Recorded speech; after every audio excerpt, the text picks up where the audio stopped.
So what if the ultimate, unbreakable speed limit of the universe, the speed of light, is actually just a local traffic law? Right, which sounds completely crazy. It sounds insane. But today we are opening this massive manuscript that claims to prove exactly that. Welcome to this deep dive. We are looking into a really groundbreaking text by Timothy J. Dillon from 206 Innovation, Inc. And just to clear the air up front for you listening, this is the physicist and mathematician Timothy J. Dillon, not the college athletics director. Right. Good distinction. And also, the framework we are discussing today, which is called Omega Genesis, is pure math.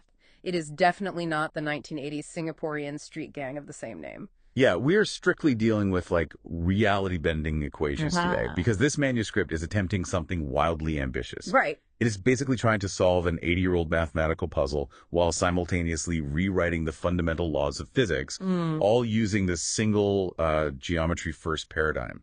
I like to think of it as a Rosetta Stone for reality. It translates the totally chaotic rules of abstract math and the really rigid rules of physics into one beautifully predictable structure for you. Exactly. So, let's unpack the math first. The Collatz conjecture. The famous 3x plus 1 problem. Right. You take a number. If it's even, you divide by 2. If it is odd, you multiply by 3 and add 1.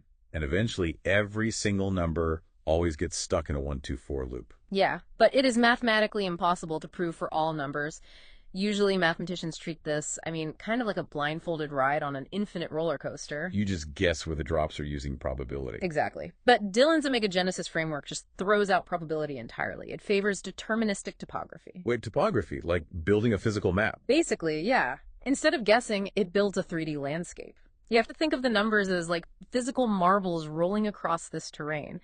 The math creates literal hills and valleys using what they call a compressed odd map. Oh, wow. Yeah, so the hills are entropic membranes that force the numbers to expand, and the valleys are syntropic basins that force contraction. So the marble has literally no choice but to follow gravity. It is not just riding the coaster, it is a rigorous safety inspection, mapping every inch of the track, proving a derailment is physically impossible. Right. And by defining this landscape, the framework systematically eliminates 4 specific families of hypothetical infinite trajectories. They label them S, R, H, and C.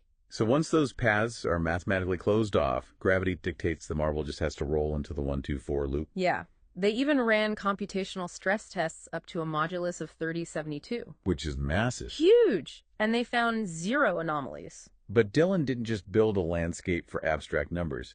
He took this exact same logic of localized geometry and overlaid it onto the literal fabric of the universe. Right, and this brings us to Curvature Variable Physics, or CVP, governed by the Dillon operator. The core assertion here is that the speed of light is not a fixed number.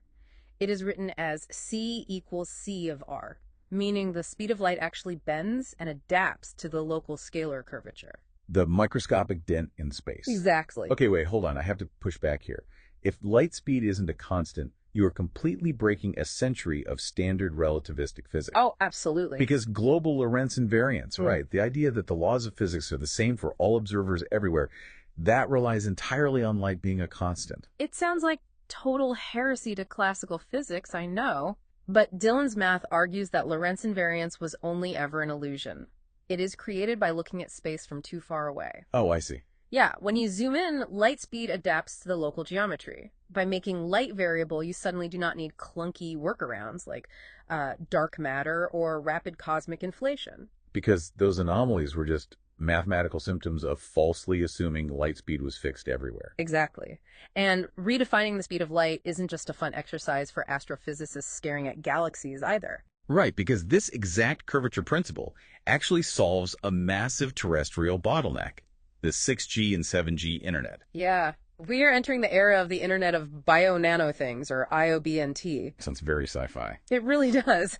But the challenge is connecting macro-scale terahertz signals, the high-frequency waves carrying our data, with microscopic biological cell networks. Right, which for you listening is like taking a high-pressure fire hose and trying to perfectly fill a delicate microscopic teacup. Yes. The scales are just so incompatible, you would completely obliterate the teacup. The interface friction between those two scales is a total nightmare.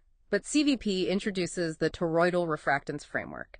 It takes that incoming terahertz energy and folds it into self-sustaining toroids, basically energy donuts. Ah. So instead of blasting the biocell with a massive fire hose of data, this framework turns that wave into a perfectly fitted smoke ring, Exactly. A self-contained donut of energy. and it just gently rolls through the cellular boundary without splashing. Because the propagation of that wave adapts to the local geometry. Just like the speed of light in deep space, it dynamically adjusts its own speed and shape to match the molecular boundary perfectly. Wow. It really forces you to step back and think.